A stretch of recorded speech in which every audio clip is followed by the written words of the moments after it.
শেখ হাসিনা কারো কাছে দেশ বিক্রি করে না, যারা বলে তারাই বিক্রি হয়ে গেছে বললেন প্রধানমন্ত্রী। ভারতের সঙ্গে চুক্তি অসম, অভিযোগ বিএনপির, ওরা গঙ্গার পানির কথা ভুলে গিয়েছিল বললেন ওবায়দুল কাদের। ছাগল কাণ্ডে গা ঢাকা দিলেন মতিউরের চেয়ারম্যান স্ত্রী লায়লা কানিজ লাকি, বিড়ম্বনায় রায়পুরার সেবা প্রত্যাশীরা। পদ্মা সেতু নির্মাণে ১৫০০ কোটি টাকা সাশ্রয়, ২ বছরে টোল আদার ১৬৫০ কোটি টাকা। দায়িত্ব জ্ঞানহীন ব্যাটিংয়ে খেসারত গুনল বাংলাদেশ, আফগানদের বিপক্ষে হেরে ব্যর্থতার ১৬ কলা পূর্ণ।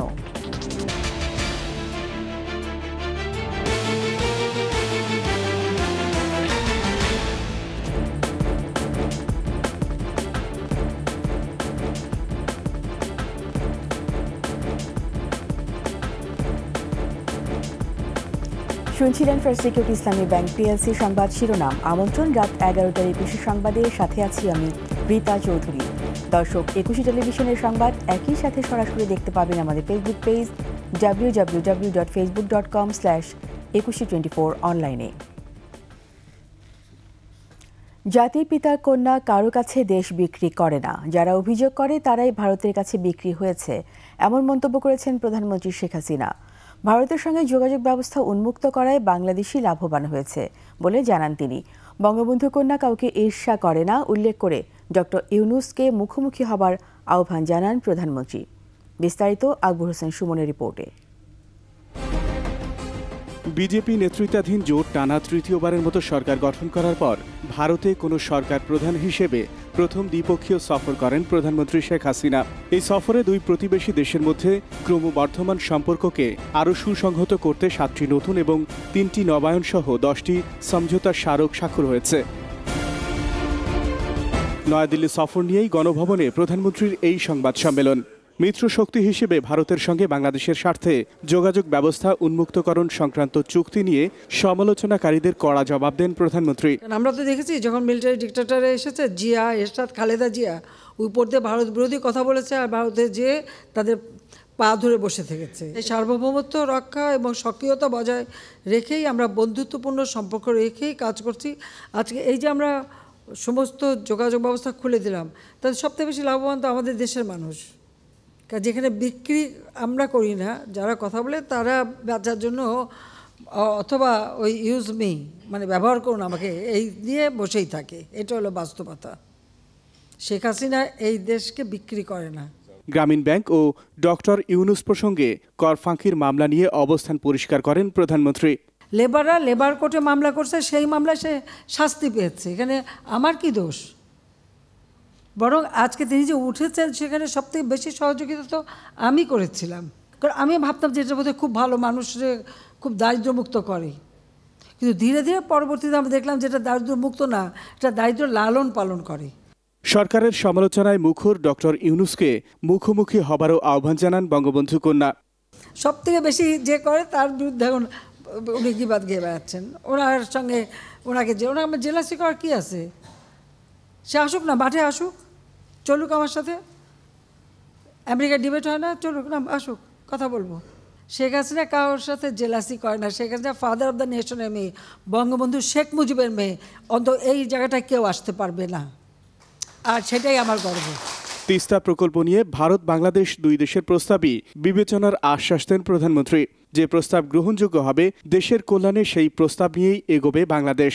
আমার কাছে এটাই সবথেকে বেশি গুরুত্ব, যে আমার দেশের মানুষের কল্যাণে, মানুষের উন্নয়নে এবং বিশেষ করে দেশটাকে উন্নয়নে করার জন্য যার সঙ্গে যতটুকু বন্ধুত্ব দরকার আমি সেটা করে যাচ্ছি। অসৎ উপায়ে অর্থ উপার্জন করে দেশ ছেড়ে বিদেশে পালিয়ে যাওয়াদের বিষয়ে ক্ষোভ প্রকাশ করেন প্রধানমন্ত্রী। টাকা পয়সার লোভ এত বেড়ে যায় যে দেশ থুয়ে বিদেশে রাখতে যে তারপরে শেষে দেশ ছেড়েই ভাগতে হয়, যে সেই অর্থ বানিয়ে লাভটা কি হলো? আকবর হোসেন সুমন, একুশে টেলিভিশন, ঢাকা। প্রধানমন্ত্রীর ভারত সফরে হওয়া সকল চুক্তি প্রত্যাখ্যান করেছে বিএনপি। সরকার সবসময় ভারতকে সুবিধা দিলেও নিজেদের ন্যায্য হিস্সা আদায়ে ব্যর্থ বলে মন্তব্য করেছেন দলটির মহাসচিব মির্জা ফখরুল ইসলাম আলমগীর। মোহাম্মদ কবিরের রিপোর্ট। 24 জুন বিএনপি স্থায়ী কমিটির ভার্চুয়াল সভার পর সোমবার দুপুরে আনুষ্ঠানিকভাবে সংবাদ সম্মেলন করেন বিএনপির মহাসচিব মির্জা ফখরুল ইসলাম আলমগীর। বাংলাদেশের স্বার্থবিরোধী হওয়ায় বিএনপি এই চুক্তিগুলি প্রত্যাখ্যান করছে। সংবাদ সম্মেলনে প্রধানমন্ত্রীর ভারত সফরে অনুষ্ঠিত সকল চুক্তিকে অসম ও দেশের স্বার্থবিরোধী বলে মন্তব্য করেন তিনি। কানেক্টিভিটি নামে বাংলাদেশের অভ্যন্তরে ভারতের এক প্রান্ত থেকে আরেক প্রান্ত পর্যন্ত রেল যোগাযোগ, ডাক ও টেলিযোগাযোগের সমঝোতা, কৌশলগত অপারেশনাল খাতে সামরিক শিক্ষা সহযোগিতা, ঔষধ সংক্রান্ত সমঝোতা, বাংলাদেশের জলসীমায় ভারতের অবাধ বিচরণ, ভারতের ইন স্পেস, বাংলাদেশের ডাক ও টেলিযোগাযোগ মন্ত্রণালয়ের সমঝোতা, রেল মন্ত্রণালয়ের মধ্যে সমঝোতা, সমুদ্র বিষয়ক গবেষণায় দুই দেশের সমঝোতা ইত্যাদি সমঝোতাগুলোতে বাংলাদেশের স্বার্থ ক্ষুণ্ণ হয়েছে। পরক্ষণে আবার বিএনপির ভারত বিরোধী নয় বলেও দাবি করেন মির্জা ফখরুল। এটা আমাদের ভারতের বিরুদ্ধে নয়, এটা এই সরকারের বিরুদ্ধে। সরকার সম্পূর্ণভাবে ব্যর্থ হচ্ছে ভারতকে কনভিন্স করতে বা তার কাছ থেকে দাবিগুলো আদায় করে নিয়ে আসতে। খালেদা জিয়ার মুক্তির দাবিতে শিগগিরই নতুন কর্মসূচির ঘোষণা আসছে বলেও জানান বিএনপির মহাসচিব। প্রয়োজনীয় কর্মসূচি প্রণয়ন করা হবে। মোহাম্মদ কবির, 21 টেলিভিশন, ঢাকা। দেশ বিরোধী চুক্তির কথা বিএনপির মুখে মানায় না বলে মন্তব্য করেছেন আওয়ামী লীগ সাধারণ সম্পাদক ওবায়দুল কাদের। ওবায়দুল কাদের বলেন, লাল গালিচা সম্বর্ধনা পেয়ে গঙ্গার পানি চুক্তির কথা বিএনপি ভুলে গিয়েছিল। বেগম জিয়ার স্বাস্থ্য নিয়ে রাজনীতি করা দলের প্রতিষ্ঠাতা জিয়াউর রহমানই এদেশে হত্যা ও ষড়যন্ত্রের রাজনীতি শুরু করেছিল বলেও মন্তব্য করেন তিনি। মাহমুদ হাসানের প্রতিবেদন। পদ্মা সেতু উদ্বোধনের 2 বছর পূর্তি উপলক্ষে রাজধানীর বনানী সেতু ভবনে সংবাদ সম্মেলনে সাংবাদিকদের সাথে মতবিনিময় করেন আওয়ামী লীগ সাধারণ সম্পাদক ওবায়দুল কাদের। এ সময় প্রধানমন্ত্রীর ভারত সফর নিয়ে বিএনপির মহাসচিব মির্জা ফখরুল ইসলাম আলমগীরের মন্তব্যের করা সমালোচনা করেন ওবায়দুল কাদের। যারা দিল্লিতে লাল গালিচা সম্বর্ধনা নিয়ে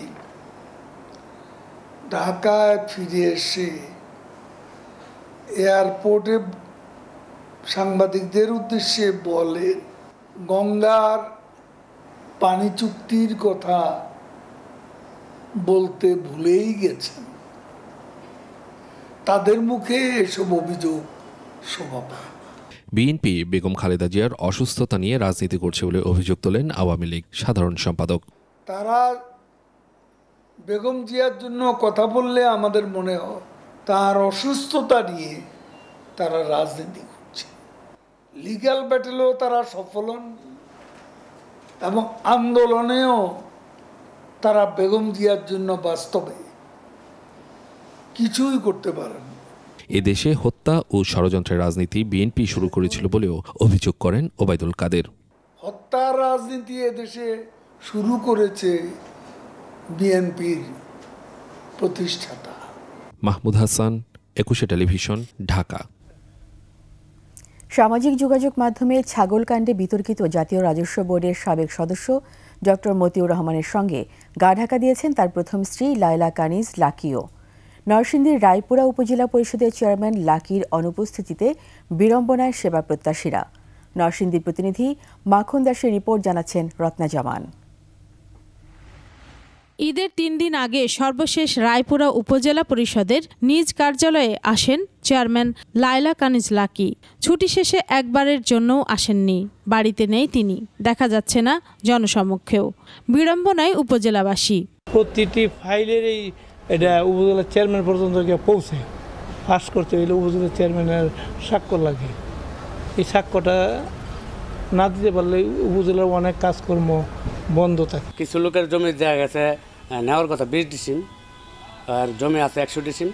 এই পাশে নেওয়ার কথা, ওই পাশে না নেওয়া, টাকা দিয়ে ওই পাশে দখল করে পুরোটা ব্লক করে নিছে। এখন টাকা দেওয়ার কথা দেখা গেছে 1 লোকের 100 টাকা, সে 20 টাকা দিয়ে 10 টাকা দিয়ে এইভাবে দামাচাপা দিয়ে 1 বছরের টাকা 5 বছরে হয়তো কাউকে দিতে, অনেকের টাকা দেয় নাই। বছর 3 আগে এই ব্যাপারে আমি বিভাগীয় কমিশনারের কাছে, প্রধানমন্ত্রীর কার্যালয়ে এবং দুদকে একটা দরখাস্ত দিয়েছিলাম। এ বিষয়ে কথা বলতে রাজি নন উপজেলা প্রশাসন। লাকির বিরুদ্ধে স্বেচ্ছাচারিতায় দলকে ধ্বংসের মুখে ঠেলে দেওয়ার অভিযোগ আওয়ামী লীগের। সামনে এসেছে তার কক্ষে সাধারণ মানুষকে কখনোই ঢুকতে না দেওয়ার অভিযোগও। এভাবে যে বহিরাগত লোক আইসা হঠাৎ করে এইসব ভালো ভালো সৃষ্ট পদগুলিতে তারা বৈশা প্রশাসনের কাজ করে আমাদের আদর্শ থাকবে না। উনি তো বিনা প্রতিদ্বন্দ্বিতায় হয়েছিলেন, ওনার একটা অহংকার ছিল, ওনার টাকা পয়সা আছে, সেটা ওনার গর্ব বা অহংকার, কিন্তু উনি আমাদেরকে কখনো ওইভাবে মূল্যায়ন করেননি। আমাদের উপজেলা পরিষদের বিভিন্ন উন্নয়নমূলক কার্যক্রম যেগুলো আছে সেগুলোর ব্যাপারে কখনো উনি আমাদের সঙ্গে কোনো সমন্বয় করেননি। বক্তব্য জানার চেষ্টায় কোথাও পাওয়া যায়নি লাকিকে, বন্ধ সবকটি মোবাইল নম্বরও। রাজস্ব কর্মকর্তা মতিউরের প্রথম স্ত্রী লাকি ছিলেন সরকারি তিতুমির কলেজের সহযোগী অধ্যাপক। চাকরি ছেড়ে 2022 সালে রাজনীতিতে এসেই বিনা প্রতিদ্বন্দ্বিতায় রায়পুরা উপজেলা পরিষদের চেয়ারম্যান হন তিনি। আছেন নরসিংদী জেলা আওয়ামী লীগের ত্রাণ ও সমাজ কল্যাণ বিষয়ক সম্পাদকের দায়িত্বে। ছাগলকাণ্ডের পর লাকির নামে থাকা সম্পদের বিবরণ শুনে বিস্মিত স্থানীয়রাও। রত্না জামান, 21 টেলিভিশন।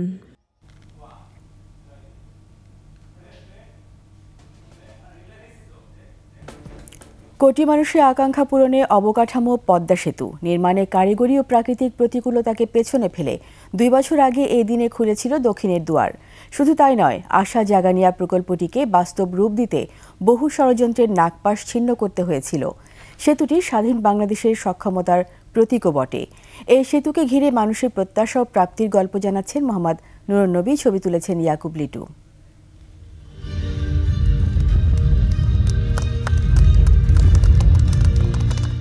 স্বপ্ন এবার হাতের মুঠোয়। সুইচ চেপে পদ্মা সেতুর ফলক উন্মোচন করলেন বঙ্গবন্ধু কন্যা শেখ হাসিনা। 25 জুন 2022। দিনটির এই চিত্র বাঙালির মানসপটে অম্লান হয়ে থাকবে বহুদিন। 6.15 কিলোমিটারের সেতুর চালু বাঙালির মানমর্যাদা পৌঁছে দিয়েছিল অনন্য উচ্চতায়। দীর্ঘ সময়ের অচলায়তন ভেঙে এক সুতায় বেঁধেছিল একটি সেতু। সেই রোমাঞ্চকর গল্প এখনো আলোচিত হয় বয়োবৃদ্ধ সহ সবার মাঝে। আগে কোনোদিন চিন্তা করছি না এত সুযোগ হইব, তো আল্লাহ সুযোগ করে দিছে। আগে লাগলো 3 ঘন্টা, এখন থেকে 5 মিনিট পার হইতে আর তো না, লোক পাইতো না, কি করতো, কান্দাকাটি করতো। তাগুলি সুযোগ সুবিধা অনেক বেশি হয়েছে। শুধু যাতায়াতকে সহজ ও নিরাপদ করেছে এজন্য নয়, এ যে অর্থনৈতিক মুক্তির অন্যতম জিয়ানকাঠি। বড় প্রতিবন্ধকতা, যোগাযোগ বিচ্ছিন্নতার অবসান করে সহজ করেছে দক্ষিণ পশ্চিমাঞ্চলের 21 জেলার মানুষের পথ চলাকে। পথ দূরত্বের সময়ের ব্যবধান কমেছে কল্পনাতীত। এখন আমরা পদ্মা সেতু দিয়ে অনেকটা ভালোভাবেই যাচ্ছি। 15 ঘন্টা 16 ঘন্টা লাগবে, এখন তো অল্প যাইতেছে। আমরা এখন যদি ঢাকা যাই দিনের মধ্যে যাইতে পারি। আগে তো খুলনা থেকে যারা যাইতো তারা চিন্তাই করতো না যে কিভাবে যাবো এত দূর, এত ভোগান্তি পার হয়ে। একটি রূপান্তরের মধ্য দিয়ে যাচ্ছে অর্থনৈতিক অগ্রযাত্রার পথ চলা। মানুষ সরাসরি এর সুফল ভোগ করছে। ঠিক এখনই এই সেতুর প্রাপ্তি কিংবা মূল্যায়ন করা ঠিক হবে না মত প্রকল্প সংশ্লিষ্টদের। তবে গেল 2 বছরে কারিগরি দিক দিয়ে সফলভাবে কর্মক্ষমতা দেখিয়ে এসেছে এই সেতু। উল্লেখযোগ্য কোনো আমাদের কোনো ডেভিয়েশন ওরা পায়নি। উই আর হ্যাপি যে আবার আমাদের যেই কাজটা আমরা করেছি মানুষের জন্য সেবা দিতে পারছি। অর্থায়ন নিয়ে মিথ্যা অভিযোগে বিশ্বব্যাংকের ষড়যন্ত্রের নাগপাশ ছিন্ন করে নিজস্ব 30,193.38 কোটি টাকার সেতু বানিয়েছে জাতি। আমরা বলছি যে আসলে সাউথ বেঙ্গল আসলে পুরো দেশটাই তো একটা ইন্টিগ্রেটেড কান্ট্রি। এটার জন্য ধরেন আমাদের বন্দর ঠিকমতো কাজ করছিল না, মানুষের ওখানে কলকারখানা হচ্ছিল, যে উৎপাদনের জন্য যেই জিনিসগুলো দরকার সেগুলো তো এখন আস্তে আস্তে গড়ে উঠতেছে। এটা হয়তো একদিনে পরিবর্তনটা আসবে না। অর্থনৈতিক কর্মকাণ্ডে যে শক্ত ভিত গড়ে দিয়েছে তা ভবিষ্যৎ বাংলাদেশকে এগিয়ে নিয়ে যাবে বহুদূর। কারণ আছে আমাদের ভরসার অবকাঠামো পদ্মা সেতু। এ ব্যাপারে কোনো সন্দেহ নেই, বাংলাদেশের উন্নয়ন সমালোচক, শত্রু, বন্ধুদের প্রত্যাশাকেও ছাড়িয়ে গেছে। বিশেষ করে প্রধানমন্ত্রী শেখ হাসিনার বিচক্ষণ নেতৃত্বে গেল 3 মেয়াদে 1 দশকে তা আরও বেশি মূর্ত হয়ে উঠেছে। স্বাধীনতার পরে যে কয়টি অবকাঠামোগত উন্নয়ন দেশের অর্থনীতিকে শক্ত ভিতের উপর দাঁড় করিয়েছে তাদের মধ্যে অন্যতম হলো এই পদ্মা সেতু। পুরো বাংলাদেশকে একটি উৎপাদনশীলতার বলয়ে নিয়ে এসেছে। এমনকি যেসব অঞ্চলে যোগাযোগ ব্যবস্থা একেবারে অপ্রতুল সেগুলোকেও উৎপাদনশীল করে গড়ে তুলছে। এই পদ্মা সেতু বানানোর সার্থকতা তখনই আসবে যখন এর সুফল পরিপূর্ণভাবে বাংলার মানুষ ঘরে তুলতে পারবে। মোহাম্মদ নুরুন নবী, ২১ টেলিভিশন, মাওয়া, মুন্সিগঞ্জ। পদ্মা সেতু নির্মাণে ১৫০০ কোটি টাকা সাশ্রয় হয়েছে বলে জানিয়েছেন সড়ক পরিবহন ও সেতুমন্ত্রী ওবায়দুল কাদের। পদ্মা সেতু উদ্বোধনে ২ বছর পূর্তি উপলক্ষে রাজধানীর বনানীর সেতু ভবনে সংবাদ সম্মেলনে ওবায়দুল কাদের বলেন, পদ্মা সেতু উদ্বোধনের পর এ পর্যন্ত ১,২৭,০০,০০০ যানবাহন পারাপার হয়েছে। এতে মোট টোল আদায় হয়েছে ১,৬৪৮ কোটি টাকার কিছু বেশি। ৩২,৬০৫ কোটি টাকা আমাদের নির্মাণ। এর মধ্যে আমরা ১৫০০ কোটি টাকা আমরা সাশ্রয় করতে পেরেছি। সিলেট ও সুনামগঞ্জে নদীর পানি কমতে থাকায় বন্যা পরিস্থিতির আরও উন্নতি হয়েছে, তবে দৃশ্যমান হচ্ছে ক্ষতচিহ্ন। সুনামগঞ্জে ক্ষতিগ্রস্ত হয়েছে ২৪০ কিলোমিটার রাস্তা। এদিকে সিলেটে আশ্রয় কেন্দ্র ছেড়ে বাড়িতে ফিরে নানা ভোগান্তিতে পড়েছেন বানভাসীরা। প্রতিনিধিদের সহায়তায় আরও জানাচ্ছেন খুরশিদ আলম মুকুল। গত কয়েকদিন ধরে সিলেট ও সুনামগঞ্জের বিভিন্ন এলাকায় বন্যায় বিপর্যস্ত জনজীবন। তবে বৃষ্টিপাত কমে আসায় সিলেট বিভাগে সার্বিক বন্যা পরিস্থিতির আরও উন্নতি হয়েছে। সিলেটে সোমবার একদিনেই আশ্রয়কেন্দ্র ছেড়েছেন ১০,০০০ মানুষ, তবে এখনও পানিবন্দী ৮ লাখ মানুষ।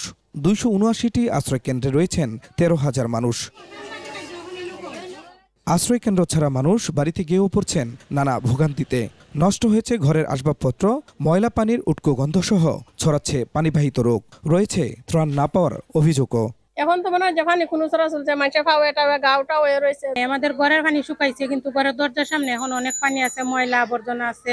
আমরা ঘর থেকে বার হইতেও অসুবিধা হয়। চিরা মুড়ি দেয়, ওই চিরা মুড়ি খাইয়ে আমরা দিন কাটাইতো। তুমি সোনারা ওয়াটকান খিচুড়ি দিছে, না ঘর হইছে 5-6জন মানুষ ওয়াটকান খিচুড়ি খায়া কি বইরা তেমন যায়। এদিকে সুনামগঞ্জে বন্যা পরিস্থিতির উন্নতি হলেও পাহাড়ি ঢলে বিধ্বস্ত ২৪০ কিলোমিটার সড়ক। এসব সড়কে যাতায়াতে দুর্ভোগ পোহাচ্ছেন স্থানীয়রা। পাহাড়ি ঢলে ওই রাস্তাগুলো অনেক ক্ষতিগ্রস্ত হয় এবং সাধারণ মানুষের চলাফেরা অনেক দুর্ভোগ পোহাইতে হয়। পানি দেনকে ঘরে বিছুন দিয়ে ভাঙ্গালেছে বাইরে থেকে আবার মাটি নিয়ে এসে দিচ্ছি, ঘরে ওদিকে ভাঙ্গালেছে। আপনারা যায় দেখতে পারেন। এই দেখুক আমার পিছনে যে পরিস্থিতি, আমার এই যে রাস্তাঘাট ভাঙ্গিয়া গোরদুয়ারে বালু সাবধান করে রাখতে পারি না। এরপরে এই বছরের ফাইনে দেখুক এই সারা রাস্তা কি হয়েছে। ১১ উপজেলার মধ্যে ধোয়ারা বাজার, ছাতক, সুনামগঞ্জ সদর ও তাহিরপুর সহ বন্যা কবলিত এলাকার ১২০ কিলোমিটার সড়ক ক্ষতিগ্রস্ত হয়েছে। তবে বন্যার পানি একেবারে নেমে গেলে প্রকৃত ক্ষয়ক্ষতির চিত্র পাওয়া যাবে বলে মনে করছে সড়ক বিভাগ। যেহেতু সুনামগঞ্জ জেলায় প্রায় প্রতি বছরই বন্যা হয়, সেক্ষেত্রে আমাদের সড়ক বাঁধ রক্ষার্থে যদি আমাদের যে কংক্রিট স্লোপ প্রোটেকশনের কাজ যদি করা যায় আর কি, তাহলে এই সড়ক বাঁধ বা যেটা সড়কের শোল্ডার, এটা প্রতি বছর ক্ষতিগ্রস্ত হবে না। কুড়িগ্রামে নদী তীরবর্তী চর ও নিম্নাঞ্চলের বাড়ি ঘরে এখনও পানি থাকায় দুর্ভোগ কমেনি বানভাসীদের। অনেকে গবাদি পশু সহ আশ্রয় নিয়েছেন বন্যা নিয়ন্ত্রণ বাঁধে। রাস্তাঘাট তলিয়ে থাকায় ব্যাহত হচ্ছে সড়ক যোগাযোগ। খুরশিদ আলম মুকুল, ২১ টেলিভিশন। পুলিশের সাবেক মহাপরিদর্শক বেনজির আহমেদের পাসপোর্ট জালিয়াতির অভিযোগ অনুসন্ধানে পাসপোর্ট অধিদপ্তরে ৮ কর্মকর্তাকে জিজ্ঞাসাবাদ করেছে দুর্নীতি দমন কমিশন দুদক। ৪ জন পরিচালক, ১ জন উপপরিচালক ও ২ জন উপসহকারী পরিচালককে সকাল 11:30টায় জিজ্ঞাসাবাদ শুরু করে দুদকের একটি টিম। প্রায় ৪ ঘণ্টা জিজ্ঞাসাবাদ শেষে বেরিয়ে যান পাসপোর্ট অধিদপ্তরের কর্মকর্তারা।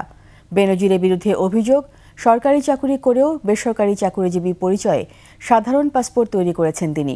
পাসপোর্ট তৈরির ক্ষেত্রেও আশ্রয় নিয়েছেন জালিয়াতির। নবায়নের সময় ধরা পড়লে তা আটকে দেয় পাসপোর্ট অধিদপ্তর। অবৈধ প্রভাব খাটিয়ে পাসপোর্ট অফিসে হাজির না হয়েও বিশেষ সুবিধায় সাধারণ পাসপোর্ট বানিয়ে নেন বেনজির আহমেদ। পেশাগত নীতি লঙ্ঘন করায় চাকুরি হারাচ্ছেন ঢাকা মহানগর পুলিশের গোয়েন্দা শাখার গুলশানী বিভাগের সাবেক অতিরিক্ত উপকমিশনার গোলাম সাকলাইন। সরকারি কর্মচারী বিধিমালা অনুযায়ী অসদাচরণের অভিযোগ প্রমাণিত হওয়ায় তাকে গুরুদণ্ড হিসেবে চাকুরি থেকে বাধ্যতামূলকভাবে অবসর দেওয়ার সিদ্ধান্ত নিয়েছে স্বরাষ্ট্র মন্ত্রণালয়ের জননিরাপত্তা বিভাগ।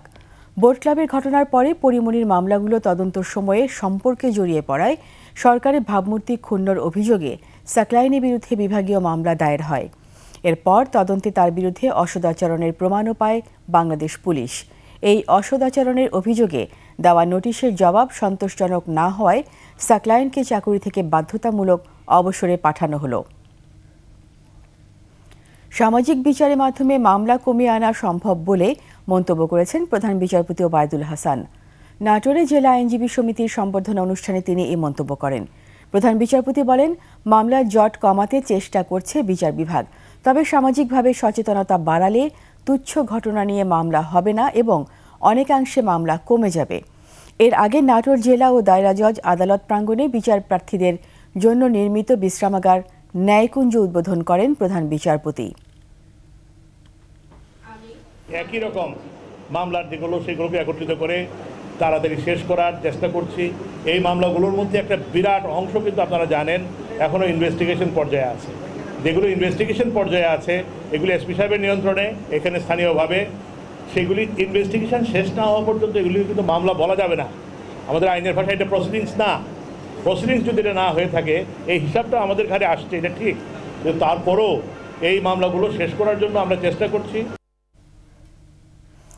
এরই মধ্যে 695টি স্কুলে অষ্টম শ্রেণী পর্যন্ত শিক্ষা চালুর পর আরও প্রস্তুত দেশের 154টি শিক্ষা প্রতিষ্ঠান। ঠিক কবে নাগাদ এটি পরিপূর্ণ চালু করা যাবে তা নিশ্চিত না হলেও আপাতত 3 বছরের লক্ষ্য নিয়ে কাজ করছে প্রাথমিক ও গণশিক্ষা মন্ত্রণালয়। শিক্ষা সপ্তাহ উপলক্ষে সংবাদ সম্মেলনে মন্ত্রণালয়টির সচিব ফরিদ আহমেদ জানিয়েছেন, 3 বছরে অন্তত 1000 স্কুলে অষ্টম শ্রেণী চালুর মতো অবকাঠামো রয়েছে, তবে এটি একটি ধারাবাহিক প্রক্রিয়া। অবকাঠামো, শিক্ষক নিয়োগ ও পদ সৃজনের সাথে সাথে প্রশিক্ষণের কাজ চালিয়ে যেতে হচ্ছে। সংবাদ সম্মেলনে জানানো হয়, এটি মাধ্যমিক ও উচ্চশিক্ষা বিভাগের সাথে সমন্বয়ের বিষয়। এসব স্কুলে শতভাগ শিক্ষা অবৈতনিক থাকবে বলেও জানান তিনি। এবং এটা করতে হলে আমাদের 3টা বড় চ্যালেঞ্জ আছে। একটা অবকাঠামোগত চ্যালেঞ্জ, একটা শিক্ষকের নিয়োগের চ্যালেঞ্জ, পদ সৃজনের চ্যালেঞ্জ এবং তাদেরকে প্রশিক্ষণ দেওয়ার চ্যালেঞ্জ। কারণ আমরা যে শিক্ষক নিয়োগ করি তাদেরকে আসলে 6, 7, 8-এ পড়ানোর জন্য আমরা প্রশিক্ষণ দিই না, আমরা প্রশিক্ষণ দিই 5ম শ্রেণী পর্যন্ত। তা আমরা এইগুলো নিয়ে কাজ করছি। আমাদের একটা টার্গেট, আমরা ইতিমধ্যে মাঠ পর্যায়ে যে তথ্য উপাত্ত চেয়েছিলাম সেখান থেকে আমরা যে তথ্য উপাত্ত পেয়েছি, এই মুহূর্তে আমরা শিক্ষা মন্ত্রণালয় চাইলে আমরা আরও 154টা স্কুলে আমরা এই মুহূর্তে অষ্টম শ্রেণী চালু করতে পারি। গোপালগঞ্জে টুঙ্গিপাড়ায় জাতির পিতা বঙ্গবন্ধু শেখ মুজিবুর রহমানের সমাধিতে শ্রদ্ধা জানিয়েছেন নতুন সেনাবাহিনীর প্রধান জেনারেল ওয়াকারুজ্জামান। দুপুরে সমাধির সৌধ বেদিতে পুষ্পস্তবক অর্পণ করে গভীর শ্রদ্ধা জানান সেনাপ্রধান। বাহিনীর চৌকস দল তাকে গার্ড অফ অনার দেয়। পরে বঙ্গবন্ধু ও তার পরিবারের শহীদ সদস্যদের রুহের মাগফিরাত কামনায় ফাতেহা পাঠ ও বিশেষ মোনাজাতে অংশ নেন তিনি।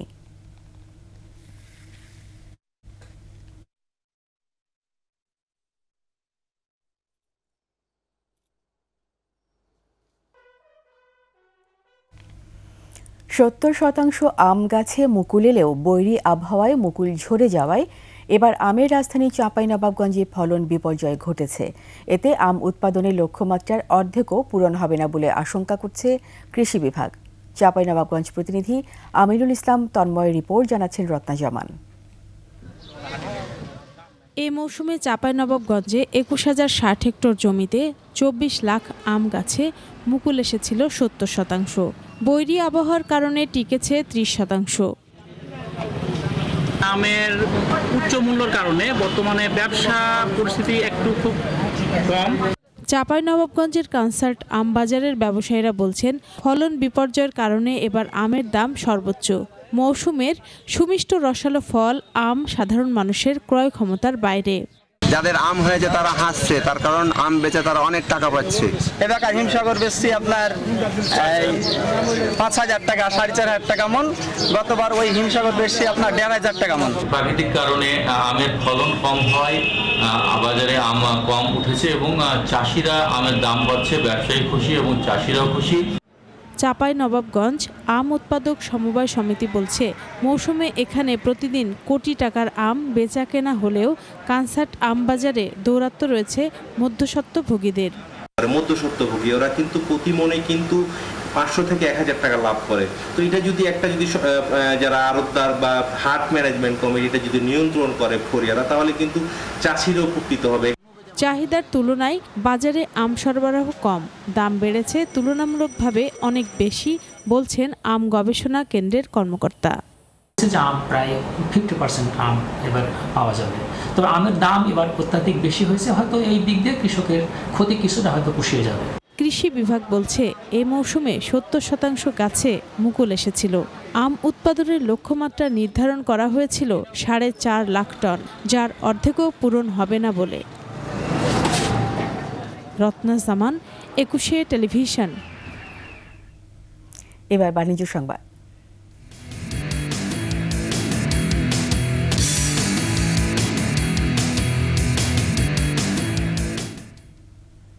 ভার্চুয়াল প্ল্যাটফর্মে হয়ে গেল ইসলামী ব্যাংক বাংলাদেশ পিএলসি এর 41তম বার্ষিক সাধারণ সভা। ব্যাংকের চেয়ারম্যান আহসানুর আলমের সভাপতিত্বে সাধারণ সভায় অংশ নেন ভাইস চেয়ারম্যান সৌদি আরবের ইউসিফ আবদুল্লাহ আল রাজি, ডক্টর তানভীর আহমেদ সহ অন্যান্য পরিচালক। ব্যবস্থাপনা পরিচালক মোহাম্মদ মনিরুল মাওলা, শরিয়া সুপারভাইজারি কমিটির চেয়ারম্যান মাওলানা ওবায়দুল্লাহ হামজা। এছাড়া অতিরিক্ত ব্যবস্থাপনা পরিচালক ও কোম্পানি সেক্রেটারি JUM হাবিবুল্লাহ সহ বিদেশি প্রাতিষ্ঠানিক শেয়ার হোল্ডাররা সভায় অংশ নেন। সভায় 2023 সালে আর্থিক বিবরণী অনুমোদন সহ শেয়ার হোল্ডারদের জন্য 10% নগদ লভ্যাংশ অনুমোদন করা হয়। এরই সাথে শেষ করছি রাত 11টার 21 সংবাদ। যাবার আগে ফার্স্ট সিকিউরিটি ইসলামী ব্যাংক পিএলসি সংবাদ শিরোনামগুলো আরও একবার। শেখ হাসিনা কারো কাছে দেশ বিক্রি করে না, যারা বলে তারাই বিক্রি হয়ে গেছে বললেন প্রধানমন্ত্রী। ভারতের সঙ্গে চুক্তি অসম, অভিযোগ বিএনপির, ওরা গঙ্গার পানির কথা ভুলে গিয়েছিল বললেন ওবায়দুল কাদের। ছাগল কাণ্ডে গা ঢাকা দিলেন মতিউরের চেয়ারম্যান স্ত্রী লায়লা কানিজ লাকি, বিড়ম্বনায় রায়পুরার সেবা প্রত্যাশীরা। পদ্মা সেতু নির্মাণে 1500 কোটি টাকা সাশ্রয়, 2 বছরের টোল আদায় 16.5 কোটি টাকা। দায়িত্ব জ্ঞানহীন ব্যাটিংয়ের খেসারত গুনল বাংলাদেশ, আফগানদের বিপক্ষে হেরে ব্যর্থতার 16 করা পূর্ণ।